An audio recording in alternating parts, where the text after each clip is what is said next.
দেশের প্রথম Miyawaki forest বা কৃত্রিম ঘন বন অবস্থিত চট্টগ্রামের মিরসরাইয়ে। মাত্র ৪,৪০০ বর্গফুট জায়গায় ব্যক্তি উদ্যোগে গড়ে তোলা এই বনে আছে ১২২ প্রজাতির গাছগাছালি, লতাগুল্ম। উদ্যোক্তারা বলছেন ৪ বছর আগে পরীক্ষামূলকভাবে চালু করা নান্দনিক প্রকল্পটি সফল।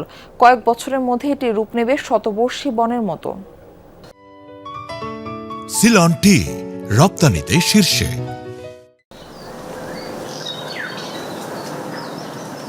সরু মেঠো পথের দুধারে অসংখ্য গাছপালা, শুষ্ক মৌসুমে চারদিকে ঝরা পাতা। এসব ডালপাতায় ডিঙিয়ে হাঁটলে চারপাশে শুধু ঘন জঙ্গল। প্রকৃতি যেন এখানে বেড়ে উঠছে নিজস্ব গতিতে। তুলসী থেকে কদম, বাঁশ থেকে বেত, লতাগুল্ম মিলিয়ে এ বনে রয়েছে ১২২ প্রজাতির গাছ, লতাগুল্ম। দেখে প্রাকৃতিক বনাঞ্চল মনে হলেও এটি আসলে মনুষ্য সৃষ্ট কৃত্রিম ঘনবন। মিরসরাইয়ের জোরারগঞ্জে প্রজেক্ট সোনা পাহাড়ে গড়ে তোলা বনটি পরিচিত মিয়াওয়াকি ফরেস্ট নামে। মূলত জাপানি উদ্ভিদ বিজ্ঞানী আকিরা মিয়াওয়াকি উদ্ভাবিত বনায়ন কৌশল ব্যবহার করে তৈরি এই বন, যেটা সাধারণ বনের চেয়ে 10 গুণ দ্রুত বৃদ্ধি পায় এবং 30 গুণ ঘন হয়।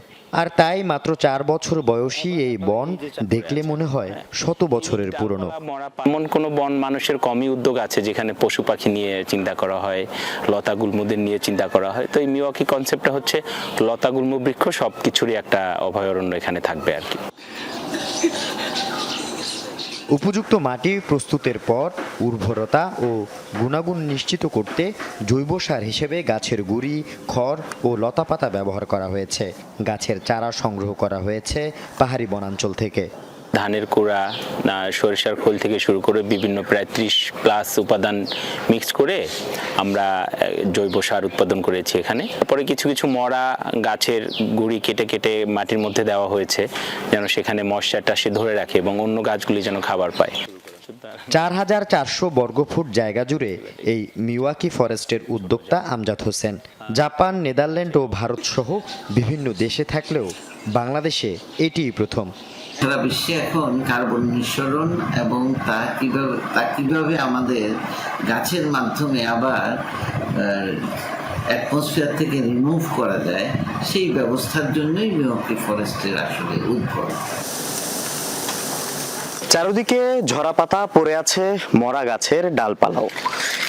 এই যে বন, সেই বন এমনই হওয়া উচিত যেখানে সাধারণ মানুষের কোনো নিয়ন্ত্রণ থাকবে না। বন বেড়ে উঠবে তার নিজস্ব গতিতে, এমনই প্রত্যাশা উদ্ভিদ বিজ্ঞানী ও পরিবেশবিদদের। Al Amin Sikder, Jamuna news, Miyawaki forest, Mirsarai, Chittagong.